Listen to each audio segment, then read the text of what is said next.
Hello students, मैं हूं विशाल देवर्सी और आप देख रहे हैं मेरा यूट्यूब चैनल टी विद्या लर्निंग। देखिए, हम लोग मैकेनिक्स शुरू करने जा रहे हैं। अभी आप लोगों ने टेंथ बोर्ड दिया होगा, अभी लास्ट मंथ ख़त्म हुआ होगा टेंथ बोर्ड। तो अभी तक जो आपने फिजिक्स पढ़ा है और अब जो आगे पढ़ने वाले हैं, थोड़ा सा उसमें लेवल में डिफरेंस है। अब जैसे न्यूमेरिकल्स काफ़ी स्टैंडर्ड हो जाएगा पहले के कंपैरिजन में। पहले तो जोड़ घटाव वाला न्यूमेरिकल्स था, सिंपल सिंपल फार्मूला बेस्ड था, बट अब थोड़ा सा न्यूमेरिकल थोड़ा सा उसका लेवल हायर रहेगा आपको। ठीक है, तो हम लोग काफ़ी धीरे मूव करेंगे शुरू में, ताकि कोई दिक्कत ना आए। अभी तक मैकेनिक्स ज़्यादा डेफिनेशन और फार्मूला वगैरह ही पढ़े हैं। ठीक है, अब थोड़ा सा एप्लीकेशन पार्ट ज़्यादा हो जाएगा। ठीक है, लेकिन डरने का कोई ज़रूरत नहीं है। मतलब स्टार्टिंग से हम लोग चलेंगे, काफ़ी धीरे मूव करेंगे और स्टेप बाय स्टेप आगे चलेंगे। तो और कोई चीज़ मिस नहीं करेंगे बीच में हम लोग, तो कोई इशू नहीं आएगा। ठीक है, बेसिक से बिल्कुल एडवांस तक चलेंगे हम लोग, स्टार्टिंग से बिल्कुल, और बिल्कुल जेई एडवांस तक हम लोग मूव करेंगे। ठीक है, तो इसी में आपका बोर्ड का भी सिलेबस कवर हो जाएगा, जेई मेन का भी हो जाएगा और जेई एडवांस का भी हो जाएगा। तो we will move step by step, कोई गैप नहीं रहेगा इसमें। तो देखिए, पहला जो चैप्टर है आपका बुक का, that is unit and dimension. Units and dimension बहुत बेसिक चैप्टर है, ज़्यादा कोई इसमें इशू नहीं आएगा और इजी न्यूमेरिकल्स होता है इसका। तो वो इसमें कैसे मूव करेंगे, पहले जैसे यूनिट्स एंड डायमेंशन है आपका, तो ये डिस्कस कर लेंगे। उसके बाद थोड़ा सा एक और टॉपिक आएगा, वेक्टर अलजेब्रा। ठीक है, मैं एक बार लिख देता हूँ क्या क्या टॉपिक्स रहेगा हम लोग का मैकेनिक्स में।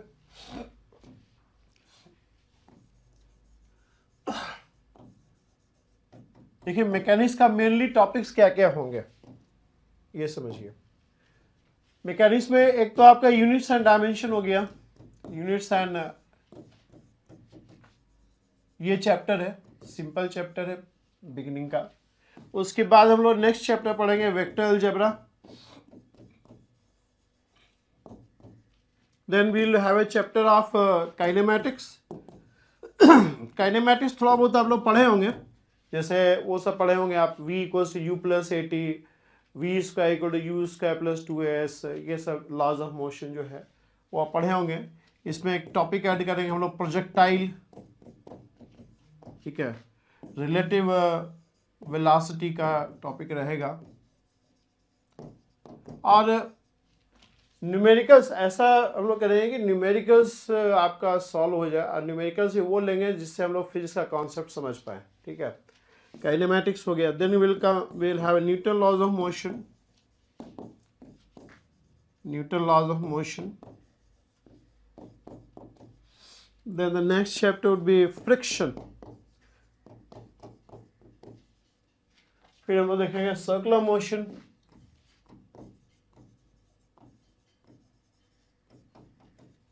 वर्क पावर एनर्जी,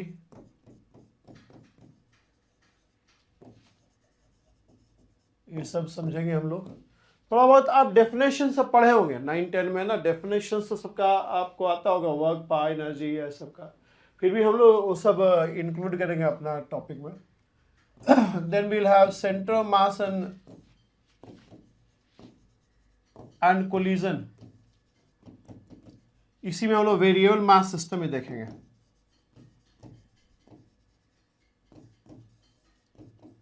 ठीक है, then we'll have rotation, rigid body dynamics इसको बोलते हैं हम लोग, और रिजिड बॉडी डायनेमिक्स। इसमें आपको रोलिंग, एंगुलर मोमेंटम, ये सब टॉपिक रहेगा आपका। रिजिड बॉडी डायनामिक्स को बोलेंगे हम लोग। उसके बाद फ्लूइड मैकेनिक्स रहेगा, और इसी का एक एक्सटेंशन है, that is simple harmonic motion.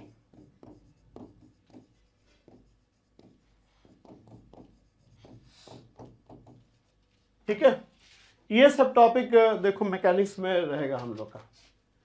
तो सारा टॉपिक बिल्कुल सीक्वेंस में चला जाएगा हम लोग। यूनिट एंड डायमेंशन शुरू करते हैं, वेक्टर अलजेब्रा शुरू करते हैं। ठीक है, वेक्टर अलजेब्रा उसके बाद करेंगे। और यहाँ से काफ़ी इंटरेस्टिंग हो जाएगा ये सारा चीज़ ना, मतलब थोड़ा सा ये आपको बेसिक है तो उतना यहाँ से काफ़ी इंटरेस्टिंग हो जाएगा सब कुछ, फ्री बॉडी डायग्राम और सब रहेगा तो काफ़ी अच्छा आपको मज़ा आने लगेगा। ठीक है, तो this is what we have to do in mechanics. Mechanics में सारा टॉपिक हम लोग को करना है। तो अभी तक क्या पढ़े हो आप? अभी तक मोस्टली जो मुझे समझ में आता है, जैसे मैंने 9-10 का तो ज़्यादा नहीं पढ़ाया लोगों को, लेकिन आप लोग डेफिनेशंस तो पता होगा आप लोग को, जैसे मास क्या होता है, मास पढ़े होंगे, the amount of matter content in a body. थोड़ा सा अब ये चेंज हो जाएगा डेफिनेशन, हम लोग कहेंगे mass is the measure of inertia. Inertia के बारे में डिस्कस करेंगे और देखें कैसे मास जो है मेजर ऑफ इनर्सिया है। ठीक है, तो थोड़ा सा मॉडिफिकेशन रहेगा हम लोग का। जैसे आप लोग पोटेंशियल एनर्जी पढ़े होंगे, potential energy is the energy by didn't of its position. अब थोड़ा सा वो मॉडिफाई होके हो जाएगा energy by didn't of configuration, है ना। क्योंकि आप सिंगल बॉडी सिस्टम अभी तक पढ़े होंगे, जहाँ पे सिंगल बॉडी होगा तो सिंगल बॉडी का पोजीशन तो सिंगल बॉडी के लिए डिफाइन रहेगा ना। मेनी बॉडीज रहेगा तो position of all the bodies, respective position of all the bodies को हम लोग कन्फिगरेशन बोलते हैं। ठीक है, तो थोड़ा थोड़ा वो डेफिनेशन भी मॉडिफाई होगा, थोड़ा और होलिस्टिक होता जाएगा। ठीक है, तो अब बाकी लीनियर मोमेंटम पढ़े होंगे, mass sorry p equals to m into v. तो लीनियर मोमेंटम में हम लोग न्यूमेरिकल्स भी देखेंगे, है ना। लीनियर मोमेंटम कंजर्वेशन पढ़ेंगे। ठीक है, और फ्री बॉडी डायग्राम एक चीज़ इंट्रोड्यूस होगा इस लेवल पे आपका, मतलब बॉडी पे कितने फोर्सेज इन्वायरमेंट से लग रहा है वो सारा का स्टडी देखेंगे हम लोग। तो काफ़ी इंटरेस्टिंग होने वाला है जर्नी। ठीक है, और इसमें थोड़ा मेहनत भी करना पड़ेगा आपको, एडिशनल एफर्ट पुट करना पड़ेगा। फिजिक्स देखिए, अगर ये टॉपिक अगर समझ में आता है तो इससे इजी कुछ भी नहीं है, और नहीं समझ में आता है तो पास होने में भी दिक्कत हो जाता है। ठीक है, तो इसको बेसिक से किया जाए हम लोग। ठीक है, तो चलिए टॉपिक पे चलते हैं। ठीक है, हम लोग मान के चले हैं कि 9-10 का आपको थोड़ा बहुत पता होगा, डेफिनेशन वगैरह। ठीक है, तो टॉपिक देखो हम लोग का है units and dimension. Units and dimension, units क्या है, व्हाट इज यूनिट्स। जैसे अगर बोला जाए कि इस पेन का लंबाई कितना है, इस पेन का लंबाई कितना है, what is the length of this pen. तो मतलब आज आपको सेंटीमीटर मीटर सब पता है तो क्वाइट ऑब्वियस आप मानते हैं कि चलो, लेकिन जब समझो जब आदमी इस दुनिया में आया होगा तो उसको मीटर और सेंटीमीटर नहीं पता होगा, उसको मीटर और सेंटीमीटर का आइडिया नहीं होगा। वो तो मतलब वो कैसे बात करता होगा। जैसे मान लो कहें कि इस पेड़ का लंबाई हाइट कितना है, या ये पेन का लंबाई कितना है, तो कैसे मतलब कैसे एक दूसरे से बात करते होंगे लोग। कभी आप देखिए यूनिट्स बेसिकली यूनिट्स का ज़रूरत कब पड़ता है हम लोग, जब किसी चीज़ को हम लोग मेजर करना चाहते हैं। जब किसी को मेजर करना चाहेंगे तो यूनिट्स का नीड आएगा। यूनिट्स क्या है, इसका नीड आएगा। जहाँ क्वालिटेटिव बात करते रहेंगे कि भाई दो लोग हैं, अब कहते हैं कि एक ज़्यादा तेज़ है एक उतना तेज़ नहीं है। ठीक है, तो वहाँ पे यूनिट्स का या मेजरमेंट का कोई नीड नहीं है। लेकिन जहाँ पे जैसे मान लो ये पेन है और एक और कोई चीज़ ले लें हम लोग, सपोज करो कि एक आइटम ले लें हम लोग, जैसे ये ले लिया। ठीक है, ये रिमोट है और ये पेन है। अब हम कहें कि ये इसमें क्या लेंथ है, किसका लेंथ हायर है, तो बोलेंगे इसका हाई है इसका लो है। तो यहाँ पे आपको मेजरमेंट नहीं करना, क्वालिटेटिव बात कर रहे हैं कि ये ज़्यादा लंबाई है इसका कम लंबाई है। लेकिन ऐसा ही ऐसा मान लो 10 ऑब्जेक्ट हो जाए, ऐसा मान लो 10 ऑब्जेक्ट हो जाए और उसमें हम लोग को पता करना हो कि लेंथ किसका कितना है, मतलब कौन ज़्यादा लेंथ का है कौन कम लेंथ का है। तो उस केस में आप क्या करोगे, उस केस में आपको मेजरमेंट करना पड़ेगा। ऐसे तो एक दो ऑब्जेक्ट होता है तो देख के आदमी क्वालिटेटिवली बात कर लेता है कि ये ज़्यादा हाइट का है ये कम हाइट का है। दो लोग होते हैं तो कहते हैं यार ये कम हाइट का है ज़्यादा हाइट का है। तो घर में दो बच्चे होते हैं तो हम लोग बोल देते हैं कि ये बहुत तेज़ है ये थोड़ा सा कमज़ोर है। लेकिन यही अगर स्कूल में चले जाए हम लोग कि स्कूल में एक क्लास है 50 बच्चों का, अब एक टीचर को एनालिसिस करना है कि कौन बच्चा कहाँ स्टैंड करता है, तो ऐसे थोड़ी बात करेगा कि ये बच्चा बहुत तेज है बहुत तेज है बहुत कमज़ोर है बहुत कमज़ोर है। तो पता कि लिमिटेशन है ना क्वालिटेटिव बात का। तो वहाँ पे एक मेजरमेंट का नीड आएगा आपको। वहाँ पे जहाँ पे बहुत सारे लोगों को कंपेयर करना होता है वहाँ एक मेजरमेंट का ऑब्वियस नीड होता है। ठीक है, जहाँ पे एक दो लोग हैं वहाँ पे मेजरमेंट का उतना ज़रूरत नहीं है, आप क्वालिटेटिवली बात करके काम चला लेते हैं। जैसे ये दो ऑब्जेक्ट है तो हम बोल दें कि ये रिमोट जो है ज़्यादा लंबा है, ये पेन जो है कम लंबा है, ऐसे करके बोल देंगे। देखिए ऐसा मान लो 50 ऑब्जेक्ट मेरे सामने हो और हम लोग को उनके लेंथ का आइडिया लेना हो, उस केस में ये क्वालिटेटिव बातचीत नहीं काम करेगा कि ये कम है या ज़्यादा है, ऐसे बात नहीं कर पाएंगे। हम लोगों को कुछ मेजरमेंट का एक सिस्टम डिवाइस करना पड़ेगा जिससे हम लोग हर आइटम का लेंथ को हम लोग करेक्टराइज कर पाएँ। या क्लास में मान लो 50 बच्चे हैं, अब 50 बच्चों का एकेडमिक लेवल हम लोग को चेक करना है, तो उस केस में हम लोग क्वालिटेटिवली या 2 क्वेश्चन पूछ के बात नहीं कर सकते हैं। हम लोग को एक सिस्टम ऑफ मेजरमेंट डिफाइन करना पड़ेगा जिससे हम सबको कैलिब्रेट करें। कैलिब्रेट मतलब कैलिब्रेशन एक था स्टैंडर्ड टर्म है मेजरमेंट का, हम सबको कैलिब्रेट करें कि कौन बच्चा कहाँ स्टैंड करता है। तो क्लास में 50 बच्चे हैं और उनके एकेडमिक्स को या उनके इंटेलिजेंस को कैलिब्रेट करना है, तो क्या करते हैं, एग्जामिनर जो है एग्ज़ाम लेता है, एक सेम पेपर सबको देता है और कहता है तुम एग्ज़ाम में बैठो, और जो मार्क्स आता है उस मार्क्स के बेसिस पे वो सबको करेक्टराइज करता है कि अच्छा ये 50 मार्क्स वाला बच्चा है, ये 60 मार्क है, ये 90 मार्क्स का है। उस तरीके से सबका इंटेलिजेंस एक टेबल में आ जाता है कि ये सबसे इंटेलिजेंट है, ये लेस इंटेलिजेंट। तो वहाँ पे जो मार्क्स है ना, मार्क्स एक यूनिट हो गया, मेजरमेंट का एक यूनिट हो गया कि भाई ये 90 मार्क्स है, इसका 50 मार्क है, तो एक मार्क एक यूनिट हो गया। और उस मार्क्स के टर्म में हम उसके इंटेलिजेंस को, मतलब मार्क्स जो है ना आपका, यहाँ पे जो एग्जाम हुआ तो जो मार्क्स है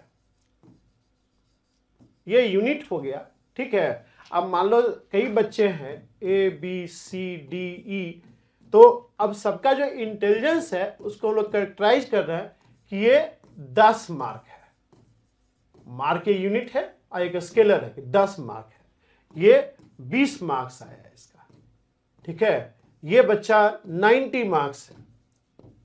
तो कभी भी कोई भी क्वांटिटी मेजर करना है तो पहले तो आपको यूनिट डिफाइन करना पड़ेगा। जैसे पहली बार आदि मानव जो लेंथ जब कैरेक्टराइज या मेजर लेंथ का मेजरमेंट चालू किया होगा तो पहले डिफाइन किया होगा कि एक यूनिट क्या है, ठीक है, एक यूनिट लेंथ कितना है। जैसे बड़े लोग बैठे और कहे कि भाई इतना बड़ा लेंथ जो है 1 मीटर हम मानेंगे, सब लोग एग्री हो गए, हाँ इस लेंथ को 1 मीटर मानेंगे। अब क्या किया, जो भी चीज़ का लेंथ मेजर करना है, अब ये जो मीटर स्केल डिफाइन किया इतना बड़ा ना, अब उससे देखा कि इसका कितना गुना है, इसका कितना गुना। अब 1 मीटर क्या, 1 मीटर जो है हम लोगों ने डिफाइन किया है कि भाई ये लंबाई हमारा 1 मीटर है। सब लोग बैठे और डिफाइन किए कि ये हमारा 1 मीटर का यूनिट हो गया, एक यूनिट हम लोग मानते हैं, सबका सहमति भी जरूरी है। अब फिर किसी भी चीज़ का लंबाई देखना है तो हम लोग क्या करते हैं, वो स्केल आता है ना, इंची टेप आता है, उसमें वो डिफाइन रहता है और उससे हम लोग नापते हैं। तो एक कॉमन यूनिट हम लोग एग्री करते हैं, सब लोग, सारे देश के लोग एग्री हुए कि ये हमारा 1 मीटर, इसको ऐसा यूनिट बोलते हैं, इसको ऐसा यूनिट बोलते हैं, और उसके टर्म्स में हम लोग फिर मेजरमेंट करते हैं। जैसे आपको एक सिंपल एग्जांपल देते हैं, जैसे मान लो हम लोग टाइम का बात करें, ठीक है, टाइम का बात करें तो पहले के ज़माने में कैसे टाइम मेजर होता था, पता है आपको? पहले ज़माने में कैसे टाइम कैसे मेजर करते थे हम लोग? आप मूवी देखे होंगे, एक क्या था मूवी, मोहनजोदाड़ो करके आया था मूवी, देखना ज़्यादा फेमस नहीं हुआ था, ऋतिक रोशन का था मोहनजोदाड़ो। तो उसमें आप देखोगे तो कहेगा कि हम 10 बार जब सूरज उगेगा तो हम तुमको से मिलेंगे, ऐसे की बात करता था कि हाँ, शायद पूरा ध्यान नहीं है लेकिन ऐसा ही कुछ बात करता था हम लोग कि 10 बार सूरज जब उग जाएगा तो हम इससे ये काम करेंगे, 50 सूरज उगेगा तो हम ये काम। क्योंकि देखो पहले ज़माने में आदि मानव देखता था कि सन हमेशा राइज करता है सुबह सुबह, मतलब उठते हैं, रात जब छटता है, जब उजाला होता है तो sunrises every after fix interval. देखा कि सनराइज हो रहा है कि फिक्स इंटरवल, मतलब एक फिक्स इंटरवल है। देखो डेज और आवर्स तो उसमें नहीं पता था ना आदि मानव को डेज और आवर्स नहीं पता, तो बाद में आया, ठीक है। लेकिन एक आदि मानव जो कि ज़्यादा उसमें साइंस वाइंस तो मतलब हम लोग उतना सब्जेक्ट बना नहीं था, तो एक देखता था कि एक फिक्स इंटरवल ऑफ टाइम पे एक चीज़ इवेंट हो रहा है, मतलब आज उगा, फिर बराबर इंटरवल के बाद दूसरे दिन उग रहा है।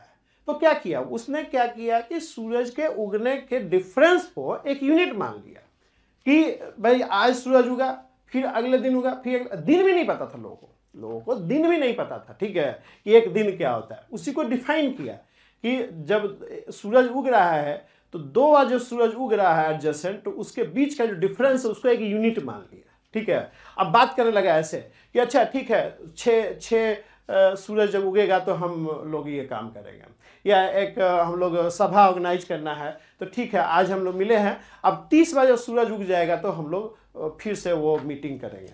तो क्या हो गया, ये जो फिक्स इंटरवल ऑफ टाइम है, जो डिफरेंस है 2 बार सूरज उगने का, उसको एक यूनिट मान लिया और उसके टर्म से बात करने लगा, ठीक है। इसका कितने साल का है, अच्छा ये तो 600 सूरज उग चुका है अभी तक, मतलब 600 सूरज उग चुका है, तो मतलब उसको एक टर्म दे दिया। जैसे हम लोग हिंदी में बोलते हैं दिन, इतना दिन है, अंग्रेज लोग बोलते हैं डेज, ठीक है। अलग अलग लैंग्वेज में वर्ड अलग अलग है, मतलब वही है, लेकिन उसी चीज़ को अलग अलग लैंग्वेज में, अलग अलग देश में लोग अलग अलग टर्म दिया कि ये 600 दिन का है, ये 600 डेज का है। लेकिन वो जो दो सूरज के उगने का डिफरेंस है वो तो कांस्टेंट हो गया ना, सब लोग उसको मान रहे हैं कि इतना ही टाइम है, तो एक यूनिट हो गया। वो जो है ना डे, एक यूनिट हो गया, डे आपका यूनिट हो गया।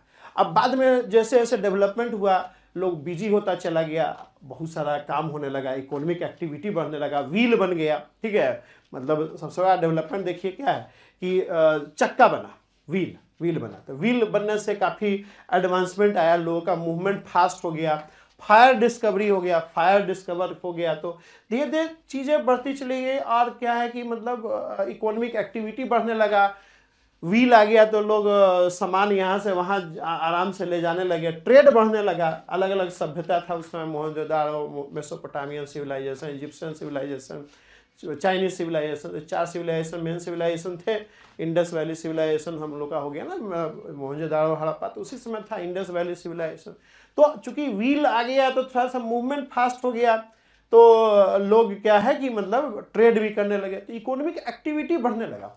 इकोनॉमिक एक्टिविटी जब बढ़ता है ना, तो टाइम जो है ना उसका वैल्यू बढ़ जाता है, मतलब टाइम बिकम्स इंपॉर्टेंट, ठीक है। जैसे हम लोग 80 के दशक में गांव में थे, तो मतलब वक्त का उतना मतलब वो शॉर्टेज, अब तो बहुत बिजी हो गए हम लोग, क्यों भी इकोनॉमिक एक्टिविटी बढ़ गया, लिबरलाइजेशन हुआ देश में 90s के बाद। पहले तो लोग 10 से 6 काम करता था, 6 बजे के बाद घर में बैठता था, ठीक है। आज शायद ही कोई बंदा हमारे एज ग्रुप में आपको 6 बजे के बाद घर में मिलेगा, क्योंकि इकोनॉमिक एक्टिविटी हैज़ ग्रोन, काम ज़्यादा हो गया लोगों के पास काम जो है ना अधिक हो गया, तो टाइम का वैल्यू बढ़ गया। तो उस केस में क्या होगा, अब एक दिन जो है ना एक बड़ा यूनिट हो गया, एक दिन बिकम्स बिग यूनिट, एक दिन के अंदर बहुत सारा काम होने लगा ना। फिर समझ ना, पहले था कि चलो आज मिले हैं तो 10 सूरज उगेगा तो उसके बाद हम लोग फिर से ये काम करेंगे, तो लोग खाली थे, कम समय बहुत ज़्यादा था, इकोनॉमिक एक्टिविटी कम था, लाइफ में इवेंट्स कम थे।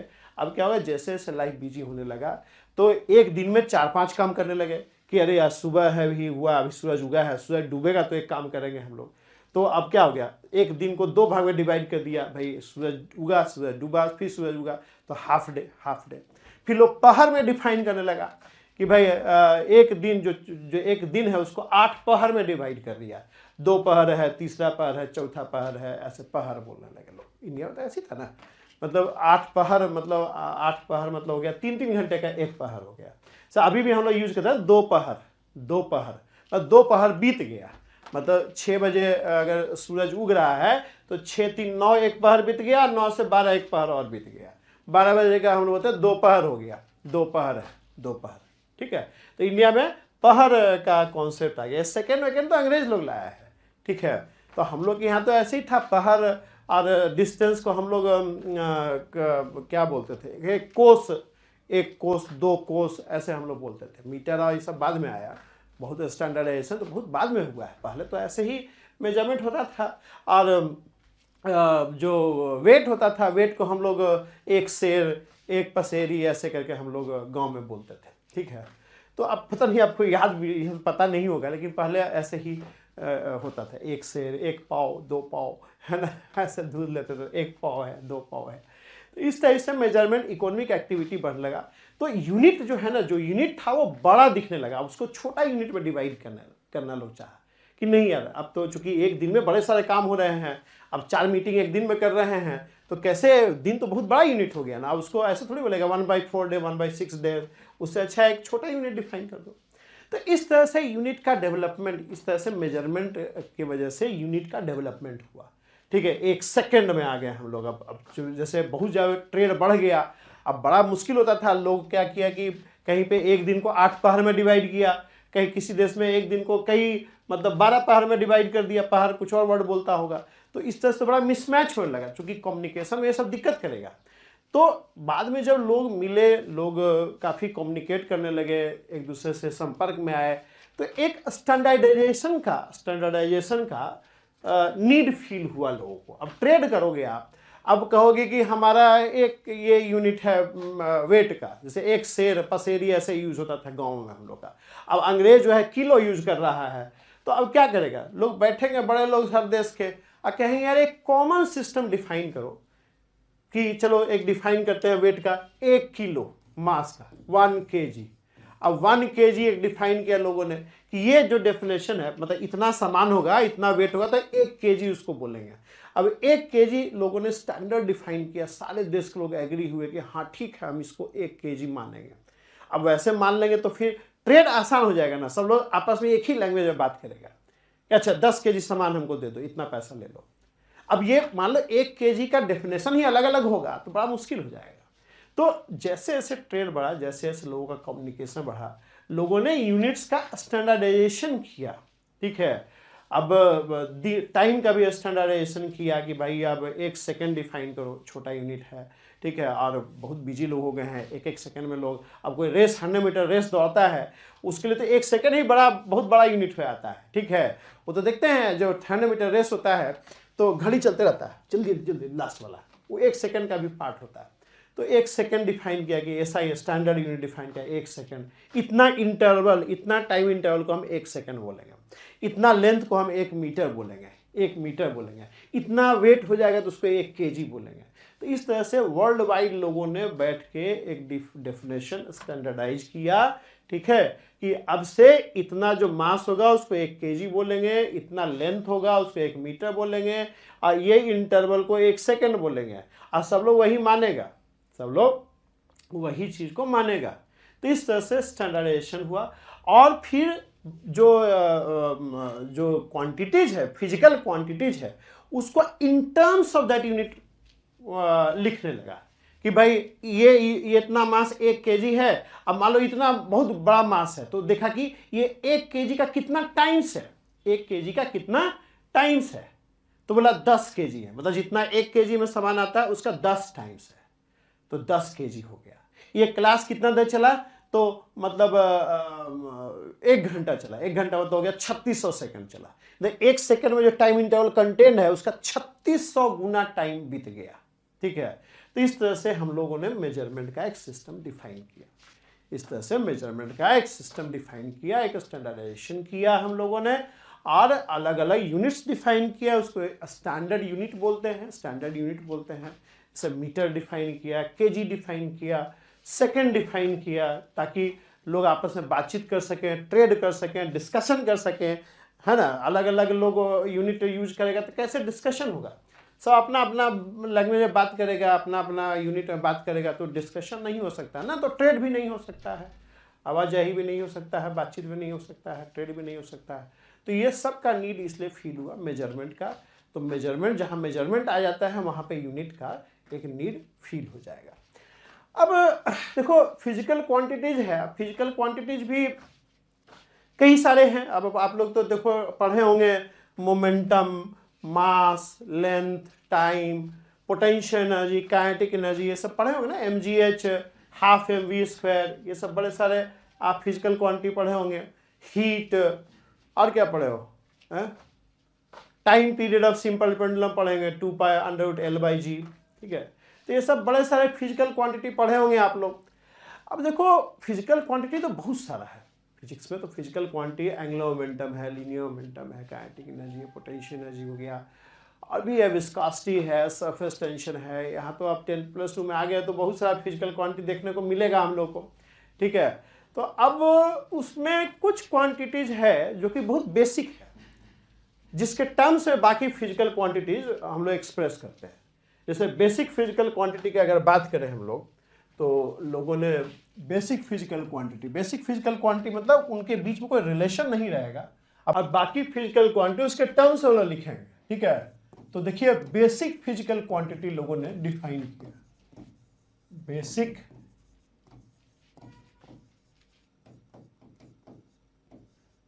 Physical quantities.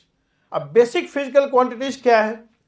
वो क्वांटिटी जो आपस में रिलेटेड नहीं है, जैसे मास हो गया, ठीक है, आपका लेंथ हो गया। अब लेंथ मास में रिलेशन नहीं है, मीटर और केजी में क्या रिलेशन है, ठीक है। अब आपका टाइम हो गया, अब लेंथ टाइम में रिलेशन नहीं है, ठीक है, लेंथ टाइम में रिलेशन नहीं है, जैसे लेंथ और टाइम में कोई रिलेशन नहीं है। लेकिन अगर हम कहें लेंथ टाइम एंड वेलोसिटी, तो ये तीनों फिर रिलेटेड हो जाएगा।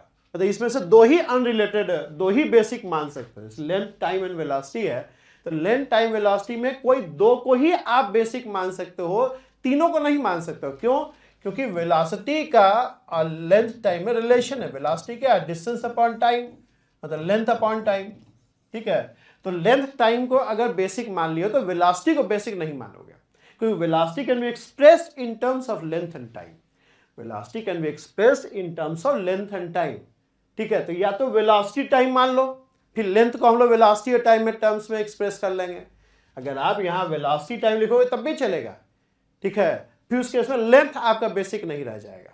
अगर कोई कहे कि नहीं हम वेलोसिटी और टाइम को बेसिक मानेंगे, ठीक है, वेलोसिटी टाइम मान लीजिए, फिर लेंथ आपका बेसिक नहीं रहेगा, फिर डिराइव्ड क्वांटिटी हो जाएगा, वो डिराइव्ड क्वांटिटी हो जाएगा, ठीक है। इन तीनों में से कोई दो ही आपका बेसिक होगा, तीसरा डिराइव्ड क्वांटिटी हो जाएगा। कोई चाहे तो लेंथ और वेलोसिटी को भी बेसिक मान सकता है, उसके साथ टाइम डिराइव्ड क्वांटिटी हो जाएगा, उसके साथ टाइम जो है ना डिराइव्ड क्वांटिटी हो जाएगा। वेलोसिटी और लेंथ को अगर हम बेसिक मान लेंगे तो उसके साथ टाइम जो है डिराइव्ड क्वांटिटी हो जाएगा।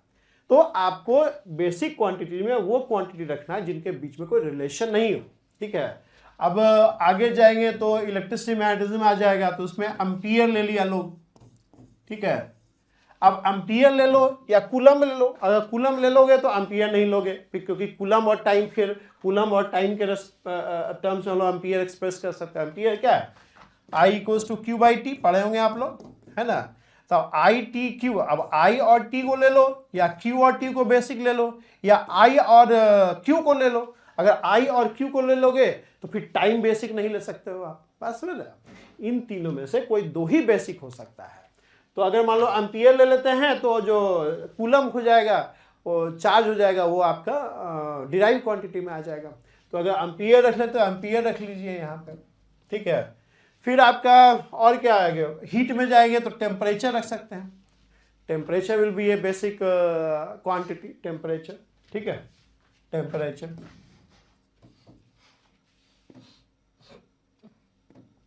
आप समझ पा रहे हैं? अब अगर लाइट में जाएंगे तो लुमिनस इंटेंसिटी होता है, तो कैंडेला लो लिख लिया basic quantity, candela, luminous intensity, amount of light falling per unit area per unit time, ठीक है। अब एक आप केमिस्ट्री में जाओगे तो नंबर ऑफ पार्टिकल्स का भी यूनिट होना चाहिए, क्योंकि केमिस्ट्री में तो पार्टिकल की संख्या बहुत ज़्यादा है ना।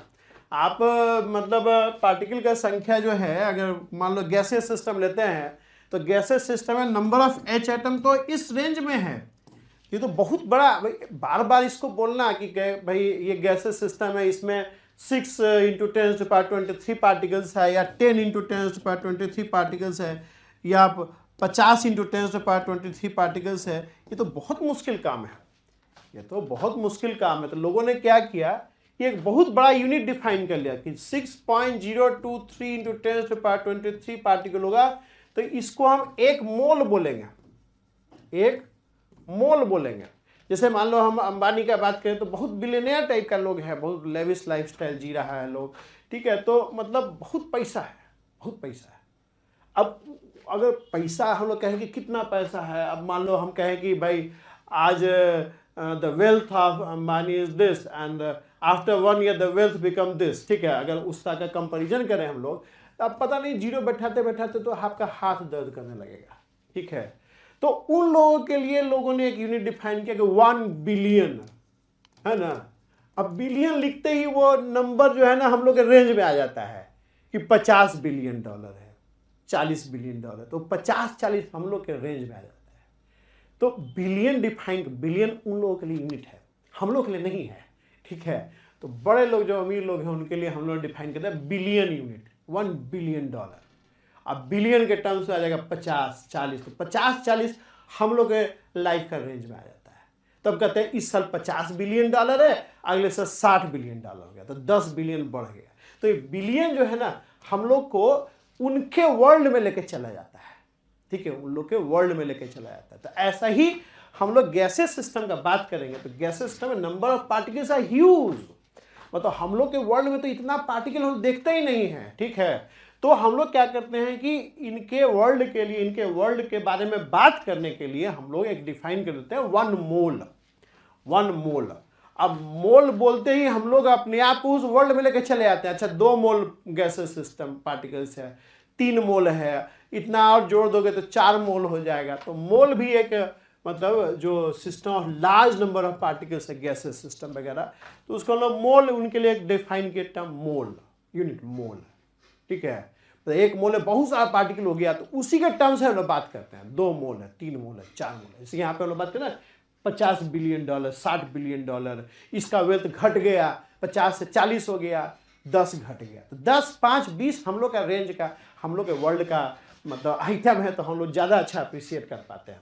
नहीं तो अगर मान लो सपोज करो कि हम कहें कि आज अंबानी जी का वेल्थ ये है, भाई साहब इतना सारा है, और कल जो है इसमें 2 इतना हो गया, ठीक है। तो हम लोग इस चेंज को क्या अप्रिशिएट करें? हम कहें कि ये तो पहले भी बहुत ज़्यादा था, आज भी बहुत ज़्यादा है, तो चेंज को अप्रिशिएट नहीं कर पाएंगे। आप चेंज को ना अप्रिशिएट नहीं कर पाएंगे, क्योंकि आप अगर ऐसे लिखने लगोगे ना तो कहोगे पहले भी तो बहुत सारा जीरो था यार, आज भी बहुत सारा जीरो है, आज मतलब कल 50 जीरो था, आज 49 जीरो हो गया। तो हम लोग अपने वर्ल्ड में रह रहे हैं, तो हम लोग कहेंगे यार पहले भी बहुत अमीर था, आज भी बहुत अमीर है, तो चेंज को अप्रिशिएट नहीं कर पाएंगे। लेकिन यही बिलियन में लिख दोगे ना तो ये कहेगा 50 बिलियन है, अब 49 बिलियन हो गया, तो समझ में अच्छा 1 बिलियन घट गया। समझ में आ रहा है? तो आपको एक सिंपल एग्जांपल देते हैं। तो सपोज करो क्लास में हर तरह के बच्चे होते हैं, ठीक। अब कोई बच्चा मान लो ए है, राम है, उसका मान लो 90% आता है, 95% आता है, 98% आता है, ठीक है। यहाँ पे पर्सन राम जिसका मार्क्स जो है ना बहुत सा अहम हो गया है, इसका जो है मार्क्स जो है 95 to 100% के बीच में रहता है। और एक मान लो श्याम है, ठीक है, इसका मार्क्स जो है 40 to 45% के बीच में रहता है, ठीक। अब देखो समझो एक चीज को, अगर इसका मार्क्स कभी मान लो 50 मार्क्स आ गया, ठीक है, ये बहुत ही खुश हो जाता है, अरे यार 50 मार्क आ गया, उसका कभी 40 से ऊपर गया ही नहीं था, बेयरली पास करता था, बहुत खुशी मना रहा है। लेकिन उसका खुशी इसको समझ में नहीं आएगा, क्यों? क्योंकि बोलेगा अरे यार तुम तो पहले भी गधे थे, आज भी गधे हो, पहले भी तुम काल लाते थे, 40 मार्क्स लाते थे, 50 ले आए, क्योंकि 40 से 50 उसके लिए तो बहुत कम है ना।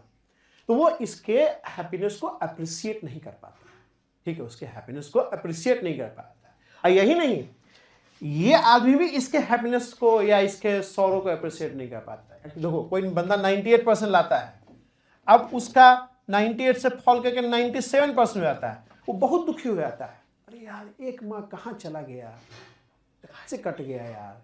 मतलब तेज बच्चा लोग क्या एक एक मार्क्स के लिए बहुत मतलब सेंटिव हो जाता है कि यार 1 मार्क्स कट गया यार, 2 मार्क्स रह गया यार, ठीक है। लेकिन इसका दुख को ये बंदा नहीं समझ पाएगा, क्यों?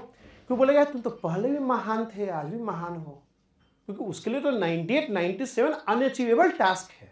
98 से 97 हुआ, उसको समझ में नहीं आया कि इतना दुखी क्यों है। कोई 98 तो पहले भी बहुत बड़ा मार्क्स था, 97 लाया, तो समझ ना आप, इन दोनों का वर्ल्ड अलग है। तो अगर ऐसे ही मान लो कि अंबानी का वेल्थ जो है 50 बिलियन से 60 बिलियन है, 50 से मान लो 45 हो गया, तो हम लोग इसके सौरों को नहीं समझ पाएंगे, क्योंकि हम लोग को लगता है 50 बिलियन तो पहले भी बहुत बड़ा फिगर था, 45 पहले ही बहुत बड़ा फिगर था।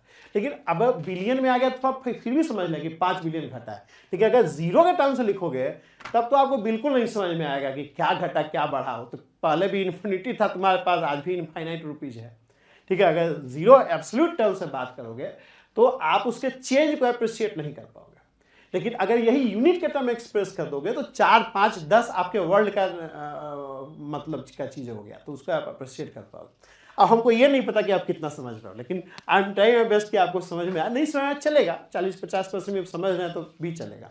स्टार्टिंग में थोड़ा कम समझ में आया, कोई इशू नहीं है। धीरे धीरे as a time passes on आपका लेवल धीरे धीरे बढ़ेगा and you will start understanding the things. Okay, तो आपको बेसिक क्वांटिटीज समझ में आ रहा है। बेसिक क्वांटिटीज ये 7 कितना संख्या है, 7 बेसिक क्वांटिटीज है, और बहुत सारे क्वांटिटी जो है इनके टर्म्स में एक्सप्रेस होता है, उनको हम लोग बोलते हैं डिराइव्ड क्वांटिटीज। उनको हम लोग बोलते हैं डिराइव्ड क्वांटिटीज। उनको हम लोग डिराइव्ड क्वांटिटीज बोलेंगे।